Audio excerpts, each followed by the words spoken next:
Oke, ayo kita bahas. Pernah kepikiran nggak sih kata apa yang paling susah diucapin dalam bahasa Turki? Dan ini bukan cuma soal kata-kata yang panjang ya, tapi yang benar-benar bikin lidah kita keseleo. Kita bakal lihat beberapa contohnya dan ada kejutan loh di akhir, sesuatu yang mungkin nggak pernah kamu bayangin. Nah, coba lihat kata ini. Ini salah satu yang paling terkenal ribet. Saya coba ucapin ya. Cekoslovakia Lashtirama diklar namirsinis. Wow, gila kan?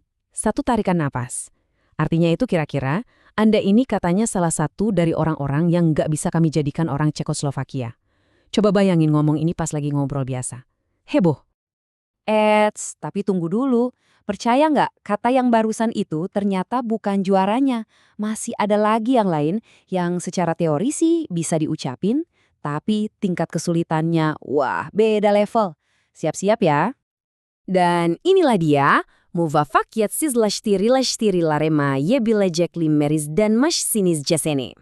Haduh, jujur ya, ini lebih mirip password wifi daripada sebuah kata, kan? Walaupun secara gramatikal ini bener loh. Kata ini dianggap sebagai tongue twister paling pamungkas. Artinya itu, ribet banget deh, kira-kira seolah-olah Anda adalah salah satu dari mereka yang mungkin tidak bisa kami ubah dengan cepat menjadi pembuat kegagalan. Pusing kan? Oke, sekarang ayo kita bedah. Kategori pertama, ini kita sebut aja kata-kata pematah lidah. Ini, nih kata-kata yang secara fisik benar-benar bikin mulut sama lidah kita kerja keras, cuma buat ngucapin bunyinya dengan benar. Nah, dari sini kita bisa lihat alasan sebuah kata jadi susah itu macam-macam. Contohnya, sürdürülebilirlik, artinya keberlanjutan. Coba deh diucapin, bunyi R dan L yang berulang-ulang itu yang bikin susah. Atau nih, mustemilat. Ini kata serapan dari bahasa Arab, jadi bunyinya kedengeran agak asing gitu buat lidah orang Turki sekalipun. Terus, kenapa sih kata-kata ini bisa sesusah itu? Ternyata ada penjelasannya loh. Ini semua soal gimana huruf konsonan dan vokal bekerja sama, atau malah, dalam kasus ini, justru saling bikin ribet. Salah satu biang keladinya itu namanya gugus konsonan. Gampangnya gini deh, bayangin kamu harus lompatin beberapa rintangan yang dempet-dempetan banget, nggak ada jeda buat napas. Nah, konsonan-konsonan ini numpuk tanpa ada huruf vokal di antaranya buat ngasih jeda. Jadi, ya, lidah kita dipaksa buat akrobat. Contoh yang pas banget itu kata mustakbal, artinya masa depan. Coba deh perhatiin, ada gabungan ste sama kb. Pas kita coba ucapin dua-duanya berurutan, lidah kita rasanya kayak lagi senam aerobik. Nggak heran kan kalau sering kepleset ngucapinnya? Oke, jadi jelas ya, secara fisik kata-kata tadi emang susah banget. Tapi, ini nih yang bikin menarik. Apakah kata yang paling susah itu selalu kata yang paling panjang?